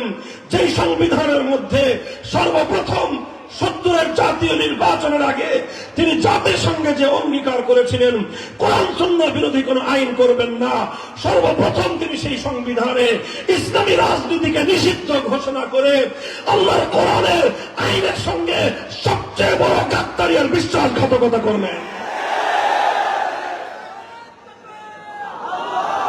যারা শেখ মুজিবুর রহমান সাহেবের আদর্শের রাজনীতি করতেন বা করেন, আমি জানি আমার এই কথা আপনাদের গায়ের মধ্যে অ্যালার্জির চুলকানির উপদ্রব করতে পারে। আপনারা অ্যালার্জির চুলকানির ঔষধ খাবেন, আমাদের ব্যাপারে ক্ষিপ্ত হওয়ার চেষ্টা করবেন না। যদি সামর্থ্য থাকে প্রমাণ দিয়ে কথা বলুন। 1970 সালে তিনি এই কমিটমেন্ট করেন নাই, বলুন। উনি 70 সালে বলেন নাই যে কোরআন সুন্নাহ বিরোধী আইন করবেন না, এ কথা প্রমাণ করুন। এরপরে আবার 72 সালে ইসলামী রাজনীতি তিনি নিষিদ্ধ করেন নাই, এ কথা প্রমাণ করুন। তিনি ধর্মনিরপেক্ষতার মতো কুফরি একটা মতবাদ দিয়ে মুসলিম দেশের সংবিধানকে কলুষিত করলেন, কলঙ্কিত করলেন, জাতির সঙ্গে গাদ্দারি করলেন, বিশ্বাসঘাতকতা করে ভিনদেশী ভারতের প্রধানমন্ত্রীর সেবা দাসত্বের পরিচয় দিলেন। এটা হলো আমাদের জন্য দুর্ভাগ্যজনক ইতিহাস, মর্মান্তিক ইতিহাস। এই সংবিধান আমার দেশের উপর চেপে আসার পর পাকিস্তান আমলে নাম কাওয়াস্তে যাও কিছু ইসলাম ছিল, ইসলামী শাসন তো ছিল না। এখন বাংলাদেশে এসে কোরআন সুন্নাহ বিরোধী কোন আইন তৈরি না করার অঙ্গীকার করার পর তিনি যেটা করলেন সেটা হলো আক্ষরিক অর্থে বাংলাদেশে ইসলামকে তিনি নিষিদ্ধ করলেন। এর ফলাফল তিনি পেলেন বেশি দিন লাগে নাই। 15ই আগস্ট 1975 সালে হিসাব নিকাশ পরিপূর্ণ তাকে আল্লাহর পক্ষ থেকে চুকায় দেওয়া হলো। গাদ্দারির পরিণাম তিনি পরিপূর্ণভাবেই পেলেন। একথা বলতে আমাদের কোনো দ্বিধা নাই। শেখ মুজিবুর রহমান সাহেব 72 সালে জাতিসংঘে গাদ্দারি করেছিলেন। এই কথা দৃঢ়ভাবে বলতে হবে। যার রক্তের সঙ্গে, যার রাজনীতির ইতিহাসের সঙ্গে জাতির সঙ্গে গাদ্দারির ইতিহাস থাকে, সে কশ্চিন কেন কোন জাতির পিতা হতে পারে না।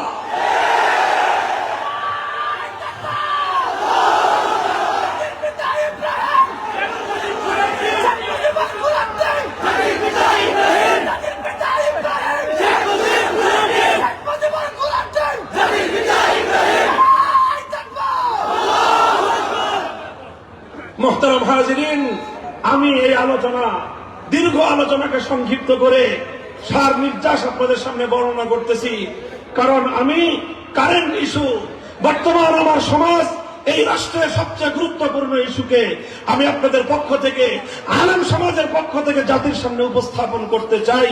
এজন্যই আমি এই ইতিহাস বলতেছি। আন্দারে কারো রাজনৈতিক সমালোচনা করা, অন্তত মাহফিলে বসে, এটা আমাদের স্বভাব নয়। কিন্তু যেটা জাতির প্রসঙ্গ, যেটা ইসলামের প্রসঙ্গ, যেটা ইসলামের অস্তিত্বের প্রসঙ্গ, যেটা ঈমান এবং কুফরের মাসআলা, সেটাকে কোনো কৌশলের দোহাই দিয়ে, হিকমতের দোহাই দিয়ে সে বক্তব্য থেকে নীরব থাকা, এটা অন্য কেউ করতে পারলেও আলেম সমাজের পক্ষে করা উচিত হবে না। 75 সাল গেল, উনি ওনার যেই ইসলামের সঙ্গে কমিটমেন্টের বরখেলাপ করেছিলেন, ওয়াদার বরখেলাপ করেছিলেন, তার প্রাপ্য তিনি আল্লাহর পক্ষ থেকে পরিপূর্ণ পেয়ে গেলেন।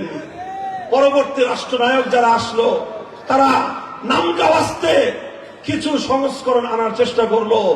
এমন কিছু সংস্কার আনলেন যেই সংস্কারের মাধ্যমে অনেক কিছু হওয়া সম্ভব ছিল, কিন্তু সংবিধানের মধ্যে স্ববিরোধিতার কারণে মুসলমানরা, এদেশের মুসলিম জাতিসত্তা গঠনের 1000 বছরের যে প্রয়াস ছিল, সেই প্রয়াস এবং সেই চেষ্টা বারবার মুখ থুবড়ে পড়েছে। যা আমাদের সংবিধানে নতুন করে সংযুক্ত হলো বিসমিল্লাহির রহমানির রহিম। আমাদের সংবিধানে ধর্মনিরপেক্ষতাকে বাতিল করে দিয়ে আল্লাহর উপর অবিচল আস্থা এবং বিশ্বাস সংযুক্ত হলো। এরপরে রাষ্ট্র ধর্ম ইসলাম হলো। এগুলো সামান্য সামান্য অগ্রগতি ছিল। তবে বাংলাদেশের আইনের মধ্যে আল্লাহর আইন বিরোধী কোন আইন তৈরি না করতে পারার এই ঈমানের অনিবার্য ধারা কখনোই বাংলাদেশের সংবিধানে বিগত 53 বছর সংযুক্ত হয় নাই। অথচ এই না থাকার কারণে সংবিধানের মধ্যে আল্লাহর আইন বিরোধী আইন তৈরি করার অবকাশ থাকার কারণে, আর এই সংবিধানের মধ্যে জনগণকে সার্বভৌম ক্ষমতার মালিক বলার কারণে, ভাই কথাটা বুঝেন, এক দুর্গাকে পূজা করলে মানুষ একত্ববাদী থাকে? একটা দুর্গাকে আল্লাহর জায়গায় বসালেন, মানুষ আর ইমানদার থাকে? জবাব দেন সবাই বুঝে শুনে। কেউ যদি শুধুমাত্র একটা মূর্তিকে পূজা করলো, সে আল্লাহর স্থানে একটা মূর্তিকে বসালো, তাহলে সেই মানুষটা যদি ইমানদার না থাকতে পারে, আর সেই একই কাজ যে আইন তৈরি করবার সার্বভৌম ক্ষমতা একমাত্র কার, তাহলে আপনি যখন এক আল্লাহর সার্বভৌম ক্ষমতার, সার্বভৌম আইন তৈরি করার আল্লাহর একমাত্র ক্ষমতাকে আল্লাহর কাছ থেকে কেড়ে নিয়ে আপনি যখন 18 কোটি 20 কোটি জনগণকে দিয়ে দিলেন, আপনি 20 কোটি দুর্গার পূজা করলেন। এক দুর্গাকে পূজা করে যদি হিন্দুরা মুশরিক হয়, তাহলে আপনি 20 কোটি দেবতা বানায় আল্লাহর সমকক্ষ সাব্যস্ত করে আপনি কিভাবে ইমানদার থাকতে পারেন? এটা অন্য কারো বুঝে আসলেও আল্লাহর কোরআন এ কথাকে সমর্থন করে না। আজ আমরা এই অভিশপ্ত ধারায় রয়েছি। আমাদের বাংলাদেশের সংবিধানের মধ্যে জনগণকে সকল আইনের সার্বভৌম ক্ষমতার মালিক বানানো হয়েছে, আর জনগণের পক্ষ থেকে তাদের ভোটে নির্বাচিত জাতীয় সংসদকে সার্বভৌম ক্ষমতা দেওয়া হয়েছে। অর্থাৎ জাতীয় সংসদের সদস্যরা যে আইন করবে সেটাই চূড়ান্ত আইন। জাতীয় সংসদ যদি আল্লাহর কোরআনের আইন, নাউযুবিল্লাহ, বিল্লাহি মিন যালিক, সেই আল্লাহর কোরআনের আইন বাতিল হয়ে যায়। এভাবে আল্লাহর একমাত্র ক্ষমতার মসনদ, চূড়ান্ত আইন তৈরি করবার ক্ষমতার মসনদে আল্লাহ থেকে কেড়ে নিয়ে জাতীয় সংসদের সদস্যদেরকে জাতীয় সংসদকে প্রদান করার মাধ্যমে এই রাষ্ট্র একটা শিরকি রাষ্ট্রে পরিণত হয়েছে। আর এর অভিশাপ প্রতিটা মুসলমানকেই বহন করতে হয়। এর অভিশাপের দায় আমাদের আলেম ওলামা সহ প্রত্যেকটা ধর্মপ্রাণ মুসলমানকেও এই অভিশাপের দায় মাথায় নিয়ে ঘুরতে হয়। বাংলাদেশে অনেক কিছু চাইলেও আমরা করতে পারি না, কারণ সংবিধানের মধ্যে সব কুফরি বিষয়গুলো বাধ্যতামূলক করে দেওয়া হয়েছে। ছোট্ট দুটো দৃষ্টান্ত দিয়ে আমি আপনাদের সামনে, একটু মনোযোগ দিয়ে বুঝেন। আমাদের বাংলাদেশে একটা রাজনৈতিক দল ছিল, ইসলামিক রাজনৈতিক দল।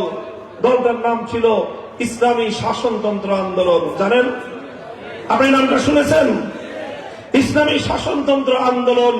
এদেশের শীর্ষস্থানীয় ওলামায়ে কেরাম ঐক্যবদ্ধভাবে এই আন্দোলনটা গড়েছিলেন। কেন? বাংলাদেশে মানব রচিত শাসনতন্ত্র বাদ দিয়ে আল্লাহর আইনের শাসনতন্ত্র তারা বাস্তবায়ন করবেন এই জন্য। কিন্তু যখন এই 111 সরকার রাজনৈতিক দলগুলোকে রাজনীতি করার জন্য নির্বাচন কমিশনের নিবন্ধন বাধ্যতামূলক করে দিল, তখন ইসলামী শাসনতন্ত্রের তৎকালীন দায়িত্বশীল যারা ছিলেন তারা ইসলামী শাসনতন্ত্র নামে নিবন্ধন পাওয়ার জন্য আবেদন করলেন নির্বাচন কমিশনের কাছে। নির্বাচন কমিশন বলল যে বাংলাদেশ হল কুফরি শাসনতন্ত্র, আপনারা ইসলামী শাসনতন্ত্র চাইলে এদেশে রাজনীতি করতে পারবেন না। তাহলে কি করা যায়? ইসলামী শাসনতন্ত্র দাবি করা যাবে না, এই নাম নিষিদ্ধ, সুতরাং আপনাদেরকে শাসনতন্ত্র শব্দ বাদ দিয়ে তারপরে অনুমোদন নিতে হবে। বাধ্য হয়ে বেচারারা সেটাই করলেন, ইসলামী শাসনতন্ত্র থেকে শাসনতন্ত্র নাম বাদ দিয়ে ইসলামী আন্দোলন নামেই তাদেরকে নিবন্ধন নিতে হয়েছে। এটা আমাদের হৃদয় রক্তক্ষরণের ইতিহাস।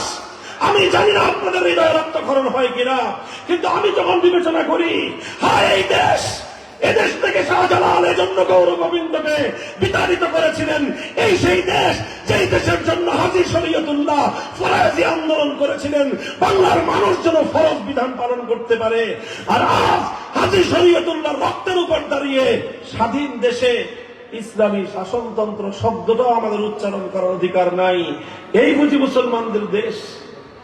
এর চেয়েও মর্মান্তিক দুঃখজনক ঘটনা হলো আরেকটা রাজনৈতিক সংগঠন, নাম হলো বাংলাদেশ জামায়াতে ইসলামী। নাম শুনেছেন? ভাই, তাদের সঙ্গে আমাদের আলেম ওলামাদের, কওমি ওলামাদের অনেকগুলো মৌলিক বড় বড় মত পার্থক্য আছে। মত পার্থক্যগুলো তার আপন জায়গায়। সেই মত পার্থক্য আমাদের সাথে তাদের এখনো নিরসন হয় নাই, মীমাংসা হয় নাই। আমরা তাদের সেই সকল মত পার্থক্যপূর্ণ মতবাদগুলো আমরা মেনে নেই নাই, এজন্যই তাদের সঙ্গে আমাদের কিছু মতবিরোধ রয়ে গেছে। সেটা ভিন্ন চ্যাপ্টার, ভিন্ন আলোচ্য বিষয়। কিন্তু আপনারা জানেন, একটা সময় বাংলাদেশের সর্বোচ্চ আদালত হাইকোর্ট থেকে বাংলাদেশ জামায়াতে ইসলামীর নিবন্ধন বাতিল করে দিয়েছিল। জানেন কেন বাতিল করেছিল? এটা কি জানেন? কেন বাতিল করেছিল? 1971 সালে তাদের ভূমিকা বিতর্কিত ছিল এই জন্য না। কেন বাতিল করেছিল? তারা আম্বিয়ায়ে কেরামকে মাসুম মানে না, সাহাবায়ে কেরামকে মেয়ারে হক মানে না, এই জন্য না, এইসব কারণে নয়। জামায়াতে ইসলামের নিবন্ধন বাতিল করেছিল কারণ তাদের সংবিধানের মধ্যে একটা মৌলিক ভালো কথা ছিল। সেই ভালো কথাটা হলো সংবিধানের মধ্যে তাদের আল্লাহ সার্বভৌমত্বের কথা বলা হয়েছিল। অর্থাৎ আইন তৈরি করবার চূড়ান্ত ক্ষমতা একমাত্র কার? আরে ভাই, ইসলামী রাজনীতির মূল কথাই তো এটা। যারা ইসলামী রাজনীতি করে, চাই সেটা সালাফিরা করুক, চাই সেটা আহলে হাদিসরা করুক, চাই সেটা হানাফিরা করুক, চাই সেটা বেরলভীরা করুক, চাই সেটা সুন্নিরা করুক, যারাই করুক, সকল ইসলামী রাজনীতির মূল কথা হলো আইন চলবে কার? এই শুধুমাত্র আল্লাহর সার্বভৌমত্বের কথা কেন বলা হলো?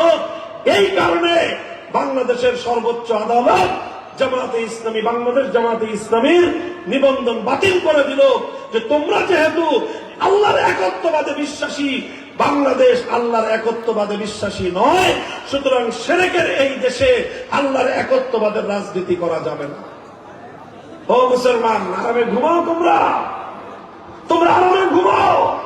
আর তোমার দেশের সর্বোচ্চ আদালত আল্লাহর সভরেন্টি, আল্লাহ পাকের সার্বভৌম ক্ষমতাকে তোমার রাষ্ট্রে নিষিদ্ধ ঘোষণা করে সেই রাষ্ট্রে তুমি শান্তিতে বিচরণ করো, তোমার হৃদয়ে এতটুকু রক্তক্ষরণ হয় না, তাহলে তোমার ঈমানের দুর্বলতা ছাড়া এটা আর কিছুই হতে পারে না। মোহতারাম হাজিরিন, সংবিধানের মধ্যে আল্লাহর আইন বিরোধী ধারাগুলো থাকবার কারণে আমাদের অনেক আলেম ওলামা বিভিন্ন সময়ে রাজনৈতিক কারণে ইসলামের বৃহত্তর কল্যাণের চিন্তায় ওনারা নির্বাচন করে সংসদ সদস্য নির্বাচিত হন। অনেক সময় তারা মন্ত্রী হন, কিন্তু মন্ত্রী হলেও সংসদ সদস্য হলেও এই কুফরি সংবিধানের কারণে বাধ্যতামূলক ভাবেই তাদেরকে ইসলাম বিরোধী অনেক কার্যকলাপের সঙ্গে জড়িয়ে পড়তে হয়, এমন শপথ গ্রহণ করতে হয়।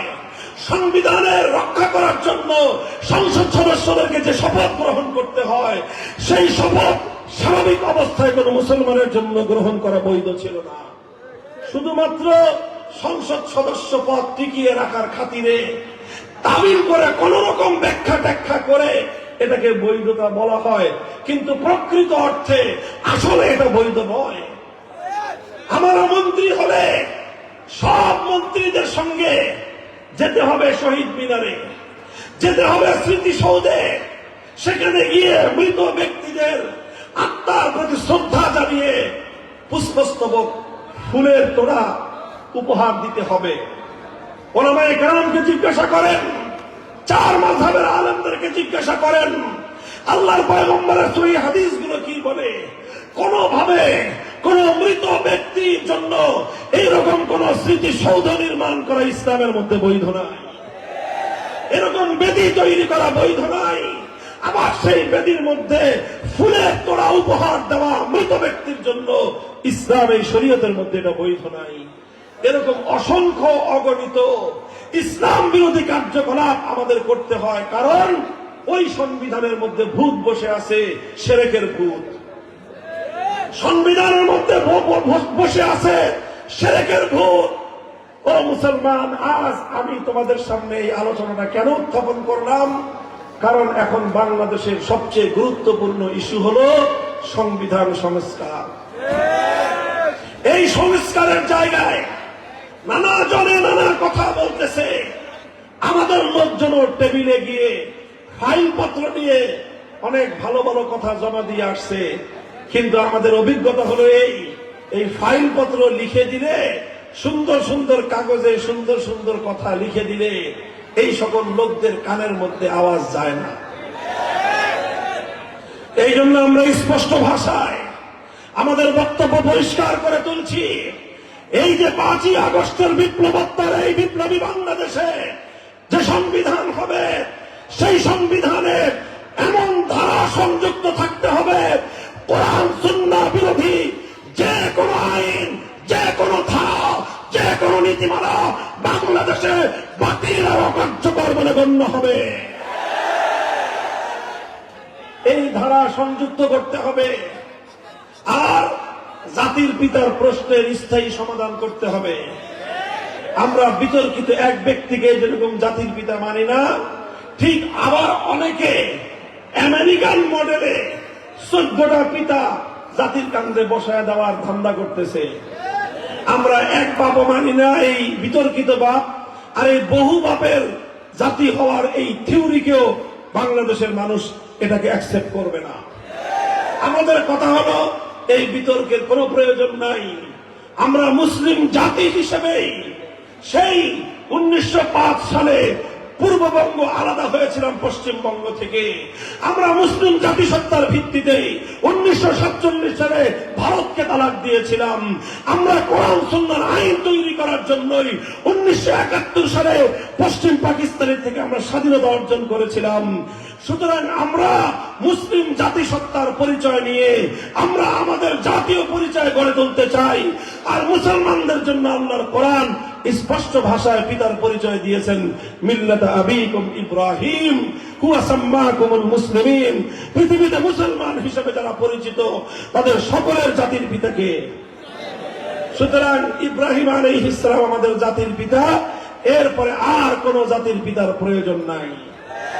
আর আল্লাহর সার্বভৌমত্বকে চ্যালেঞ্জ করে যেই সংসদের সার্বভৌমত্বের যে কনসেপ্ট সংবিধানের মধ্যে রয়েছে, আল্লাহর আইন বিরোধী অসংখ্য অগণিত নীতি, আইন, ধারা যেগুলো বাংলাদেশে কার্যকর রয়েছে, কোরআন সুন্নাহ বিরোধী সকল আইন, সকল নীতিমালা অকার্যকর এবং বাতিল করার ব্যবস্থা করতে হবে। বলবেন যে হুজুর এত বড় বড় দাবি করতেছেন কেন? কারণ এই দাবি আমরা এজন্য করতেছি যে আমরা মনে করি যে আজকের বাংলাদেশ এই বিপ্লবের জন্য উপযুক্ত হয়ে উঠেছে। 5ই আগস্ট এটা শুধুমাত্র ফ্যাসিবাদ বিরোধী বিপ্লব ছিল না। আপনারা লক্ষ্য করে দেখবেন 5ই আগস্টের যে একটা বিপ্লবের যে একটা প্রতীক ছিল, এই বিপ্লবের যে সবচেয়ে বড় সিম্বল ছিল, সেটা হলো 5ই আগস্ট বিপ্লব হওয়ার পর 1 ঘন্টার ব্যবধানে কোন আলেম আমাদের কিছু বলতে হয় নাই, কোন নেতাকে নেতৃত্ব দিতে হয় নাই, কাউকে ঘোষণা দিতে হয় নাই।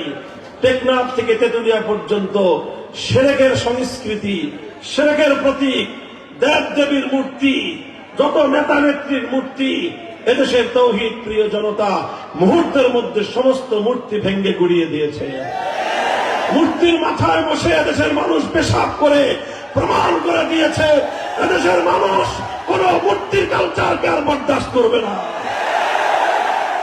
কাজেই একটা মাত্র প্রতীক যেটা 5ই আগস্টের বিপ্লবের প্রতীক হিসেবে চিহ্নিত করা যায়, সেটা হলো মূর্তিকে উৎখাত করার এই প্রতীক।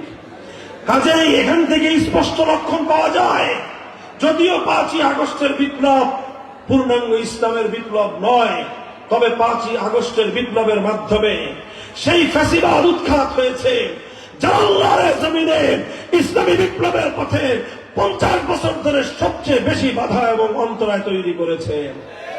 আমি আপনাদের মঞ্চে বসে তাদের নেত্রীকে সতর্ক করেছিলাম, নিজের বাপদাদার মূর্তি বানানো এটা মুহাম্মদুর রাসূলুল্লাহ সাল্লাল্লাহু আলাইহি ওয়াসাল্লামের আদর্শ নয়, বরং মুহাম্মদুর রাসূলুল্লাহ সাল্লাল্লাহু আলাইহি ওয়াসাল্লামের আদর্শ কি ছিল? মক্কা বিজয়ের সময় আল্লাহর নবী পবিত্র আল্লাহর ঘর বাইতুল্লাহ শরীফের 360 মূর্তি ভেঙেছিলেন। আর 360 মূর্তির মধ্যে একটা মূর্তি ছিল আমার নবীজির বাবা পূর্বপুরুষ হযরত ইব্রাহিমের মূর্তি। আল্লাহর নবী সেই মূর্তিটাকেও ছাড় দেন নাই, বরং আল্লাহর নবী সবচেয়ে বেশি ক্ষোভ নিয়ে, সবচেয়ে বেশি রাগ নিয়ে ইব্রাহিম আলাইহিস সালামের মূর্তিকে ভেঙে গুড়িয়ে দিয়েছিলেন।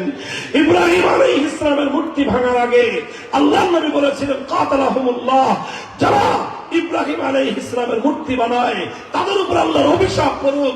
যে ইব্রাহিম সারা জীবন মূর্তিকে ধ্বংস করার জন্য জীবনকে ওয়াকফ করলেন, আর তার কিছু কুলাঙ্গার পুত্ররা সেই ইব্রাহিম আলাইহিস সালামের মূর্তি বানিয়েছে, এজন্য আল্লাহর নবী তাদের প্রতি সবচেয়ে বেশি ক্ষোভ প্রকাশ করেছিলেন। আমি বলেছিলাম, সুতরাং নিজের বাপ দাদার মূর্তি ভাঙা মুহাম্মদুর রাসূলুল্লাহর আদর্শ, আর নিজের বাপ দাদা পূর্বপুরুষদের মূর্তি বানায় যারা, তারা আল্লাহর পয়গম্বরের আদর্শের অনুসারী নয়, তারা আবু জাহালের প্রেতাত্মা।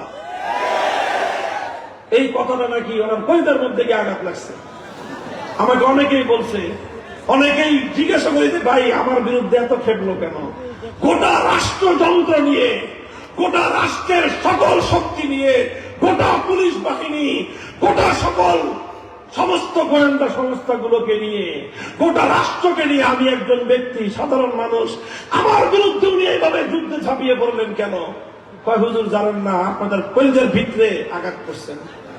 আমি বললাম, কলিজার ভিতরে কেমনে আঘাত করলাম? কয় যে আপনি তারে মূর্তির কারণে এত কঠোর কথা বলছেন, এই কঠোর কথা উনি সহ্য করতে পারে নাই, এই জন্য যতভাবে পারে আপনার কাছ থেকে প্রতিশোধ দিয়ে ছাড়বে। এই কথা শোনার পরে দেখলাম যে দুনিয়াতে আর কাউরে কিছু বলে লাভ নাই। বললাম, আলাল্লাহি তাওয়াক্কালনা, আল্লাহ তোমার উপর ভরসা করলাম, দেখি তোমার উপর ছেড়ে দিলাম সবকিছু, যা আছে কপালে তুমি কোন পর্যন্ত নিয়ে যাও দেখি। আলহামদুলিল্লাহ 3 বছর পরে এসে আল্লাহর শুকরিয়া আদায় করে বলি, আল্লাহ পাক রব্বুল আলামিন তার পথের একজন সামান্য পথিককে আল্লাহ সাহায্যকারী হিসেবে আল্লাহ সাহায্য না করে একা ছেড়ে দেন না। আল্লাহ ছেড়ে দেন নাই। আমরা সেদিন একটা মূর্তির বিরুদ্ধাচরণ করেছিলাম, বলেছিলাম বাংলাদেশের জনগণের সম্পদ দিয়ে সবচেয়ে বড় মেগা প্রজেক্ট পদ্মা সেতু প্রজেক্টের কপালের উপর বিশাল দেবতা বানানো বাংলার তৌহিদি জনতা ভালো চোখে দেখে না। মূর্তিটা বসাইতে পারেন নাই তিনি, মূর্তিটা বসাইতে পারেন নাই। এই রাগ আর ক্ষোভ সব গিয়ে পড়ছে মামুনুল হকের উপরে। 3টা বছর মানসিক এমন কোন নির্যাতন নাই যেটা আমার উপরে চালানো হয় নাই। আলহামদুলিল্লাহ দিলটা ঠান্ডা হয়ে গেছে 5ই আগস্টের দুপুরে বেলায়। খালি সরকারের প্রধান পালায় গেছে এই কারণে না, যখন তিনি পালায় যান ওই সময়ে আমাদেরকে ডাকছে সেনানিবাসে সেনা প্রধান সাহেব, আমরা গেছি। তারপরে উনি বললেন সবকিছু যে তিনি পদত্যাগ করতেছেন, এখন দেশটাকে আমাদের শান্ত করতে হবে, তাড়াতাড়ি চলেন আমরা সবাই মিলে বঙ্গভবনে যাই, সেখানে গিয়ে পরবর্তী একটা আয়োজন করি। আমরা বললাম ঠিক আছে চলেন। সেনাপ্রধান সহ আমরা সেনানিবাস থেকে রওনা করলাম বঙ্গভবনের দিকে। সেনানিবাস থেকে জাহাঙ্গীর গেট দিয়ে বের হয়ে আসলাম। আপনারা যারা ঢাকার শহর ছিলেন, জাহাঙ্গীর গেট থেকে বিজয় সরণি সর্বোচ্চ 1 কিলোমিটার হবে, মধ্যখানে প্রধানমন্ত্রীর কার্যালয়। এই 1 কিলোমিটার জাহাঙ্গীর গেট থেকে আমরা এই বিজয় সরণি আসা পর্যন্ত, বিজয় সরণির মাথায় বাংলাদেশের মনে হয় 5 তলার সমান একটা বিশাল দেবতার মূর্তি, গোল্ডেন কালার, বিশাল মূর্তি। আমরা জাহাঙ্গীর গেট থেকে বিজয় সরণি পর্যন্ত আসার আগেই দেখি কেউ হাতুড়ি নিয়ে, কেউ সাবাল নিয়ে, কেউ দাও নিয়ে, কেউ খোন্তা নিয়ে, আর কেউ রশি নিয়ে এই মূর্তির গলার উপর মাথার উপর গিয়ে উঠছে। এই গলার মধ্যে রশি পেঁচাইছে, আবার কেউ ওই রশির মধ্যে জুতাও ভাঙছে, আর যার যা আছে পিটাইতেছে, ঠ্যাং ভাঙ্গে, কান ভাঙ্গে, নাক ভাঙ্গে। এত বড় মূর্তি, এটা তো সহজে ভাঙ্গা সম্ভব না। পরে দেখি যে এই চিকন রশি না, একটু পরে দেখি এত মোটা জাহাজ বান্দার রশি নিয়েছে। আশ্চর্য হয়ে গেলাম যে বাঙালি কোত্থেকে আনে এগুলা, এত বিশাল রশি এনে এই গলায় পেঁচাইছে, আর এইভাবে মারো ধরে হেক্কা টানতেছে। কিন্তু এত মজবুত, বুঝলেন না, 5 তলা বিল্ডিং এর সমান, এটা তার সহজে নড়ে না। তারপরে ঠ্যাং ভাঙছে কোপায় ঠ্যাং ভাঙছে, কিন্তু তাও পরে না, কেন এত মোটা রড। পরে কোত্থেকে 100 মিনিট এনে এই রড কাটছে। এই কাটতে কাটতে সন্ধ্যা হয়ে গেছে। তারপরে সন্ধ্যায় এসে হাজার হাজার উৎফুল্ল তৌহিদি জনতা এটা ঠ্যাঙের এই রড গুলি কাটছে, রড কেটে তারপরে গলার মধ্যে এই জাহাজ বান্দার রশি দিয়ে হেঁচকা টান দিছে। এই 5 তলার উপরে 50 ফিট উঁচা এই দেবতা মাটির মধ্যে ভূপাতিত হয়েছে। আমাদের তো কিছু বলতে হয় নাই। এই মূর্তির জন্যই তো আমাদের সাথে এত অন্যায় এবং অবিচার করেছিলেন। এই মূর্তির কারণেই তো আমাদের কোনো ভালো কথা আপনার কানে দিয়ে যায় নাই। আমরা বলেছিলাম যে একটা মানুষ মারা গেছে, তার মূর্তি বানায় কবরে তাকে লাঞ্ছিত করেন না, আর জাতির কাছে তাকে বিতর্কিত করেন না।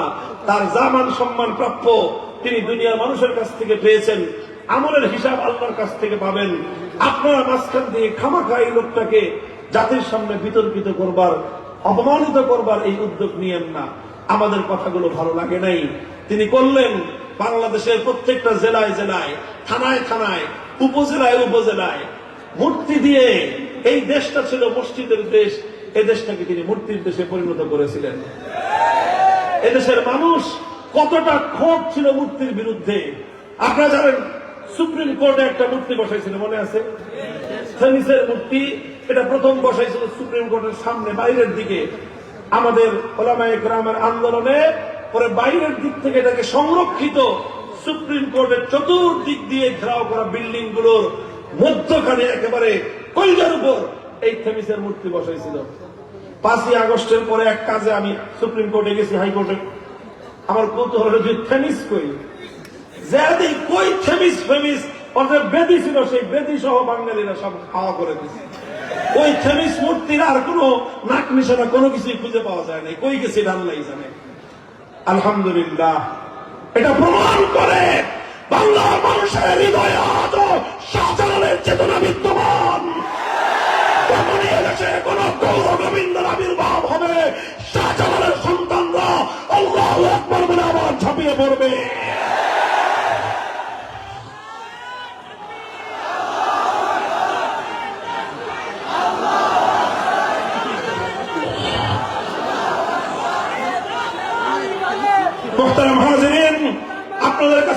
আখরি কথা, সর্বশেষ কথা, ভাই একটা শুধু স্বৈরাচারকে বিতাড়িত করবার জন্য বাংলার 2000 দামাল সন্তান অকাতরে জীবন দিয়ে দিল।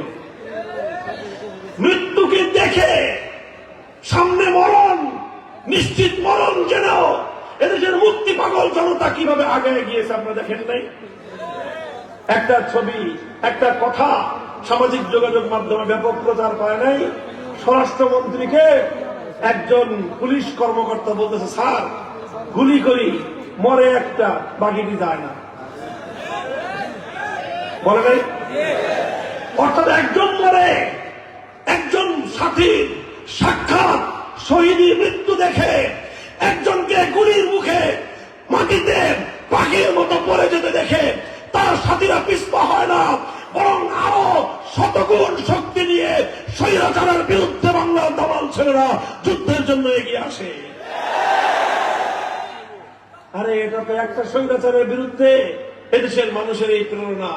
আল্লাহর কসম খেয়ে বলি, হে ওলামায়ে কেরাম, আলেম সমাজ, আমরা শুধু মাদ্রাসার ছাত্রদের কথা জানি। আজ বাংলাদেশের প্রতিটি শিক্ষাঙ্গন, পাবলিক এবং প্রাইভেট বোথ ইউনিভার্সিটিজ, উভয় ধরনের ইউনিভার্সিটিগুলোতে লক্ষ লক্ষ ছাত্ররা আজ প্রস্তুত হয়েছে। তারা ঈমান এবং শিরকের পার্থক্য করতে চায়, তারা হক এবং বাতিলের মধ্যখানে পার্থক্যের রেখা টানতে চায়, তারা তাগুতকে অস্বীকার করে এক আল্লাহর তাওহীদকে প্রতিষ্ঠা করতে চায়। শুধু মাদ্রাসার ছাত্ররা না, পারবা না।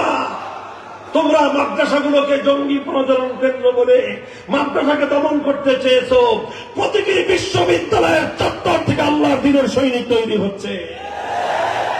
এই ধারা ইনশাআল্লাহ আল্লাহ চাহে তো এটা চূড়ান্ত পর্যায়ে পৌঁছবে। يريدون ليطفئوا نور الله بأفواههم والله متم نوره ولو كره الكافرون। ওরা অনেক পাগলের মতো চেষ্টা করবে বিশ্ববিদ্যালয়গুলোকে, কলেজ আর ইউনিভার্সিটিগুলোর ছাত্রদের এই ঈমানের দিকে, তাওহীদের দিকে, একত্ববাদের দিকে অপ্রতিরোধ্য এই যাত্রাকে রুখে দেওয়ার সব ধরনের চেষ্টা হবে। কিন্তু ইনশাআল্লাহ যে জাতি একবার হকের সন্ধান পেয়ে যায়, এরা হলো পঙ্গপালের মতো ছুটতে থাকে। পঙ্গপাল যেরকম যখন মোমের আগুন দেখে তখন পৃথিবীর কোন বাধা এই ছোট্ট পঙ্গপালগুলোকে মোমের আগুনে ছাপিয়ে পড়া থেকে রোধ করতে পারে না। যারা একবার তাওহীদের আলো দেখেছে, যারা একবার ইসলামের এই সৌন্দর্যের প্রতি আকৃষ্ট হয়েছে, যারা একবার তাওহীদের অমীয় সুধা পক্ষে ধারণ করেছে, এ জাতি আজ না হয় কাল আল্লাহর জমিনে ইসলামের বিপ্লব আনবেই, বিপ্লব আনবেই, বিপ্লব আনবেই ইনশাআল্লাহ।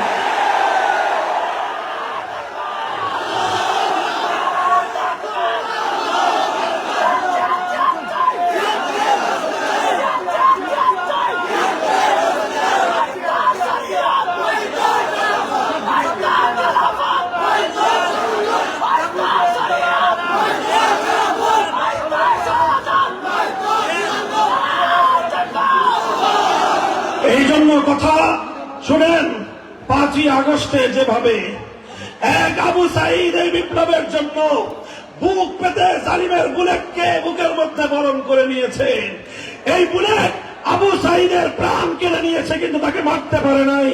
আবু সাঈদ বাংলার মাটিতে অমর হয়ে থেকেছে। আমরা আবু সাঈদের কবরের কাছে হেফাজতে ইসলামের পক্ষ থেকে তাওহীদের চেতনার মশাল জ্বলতে শুরু করেছি। আমরা বলি ইনশাআল্লাহ সুম্মা ইনশাআল্লাহ 5ই আগস্টের বিপ্লব এটা ইসলামী বিপ্লবের সূর্যোদয়ের আগের সুবহে জাদি। ওই সকালে প্রভাতের আলো একটা নতুন সূর্যোদয়ের স্পষ্ট ইঙ্গিত দিচ্ছে, আর সেই সূর্যের উদয় হবে ইসলামী বিপ্লবের সূর্যের উদয়। সেই বিপ্লবের জন্য চোখের অশ্রুর প্রয়োজন হবে, চোখের অশ্রু দিতে হবে, বুকের ঘাম ঝরাতে হবে, ঘাম দিতে হবে, বুকের রক্ত দিতে হবে, শাহাদাত বরণ করতে হবে। 2000 নয়, যদি প্রয়োজন হয় 2 লক্ষ, যদি প্রয়োজন হয় 2 কোটি তাজা প্রাণ ইসলামী বিপ্লবের জন্য বাংলার মাটিতে রক্ত দিতে প্রস্তুত থাকতে হবে, প্রস্তুত থাকতে হবে ইনশাআল্লাহ।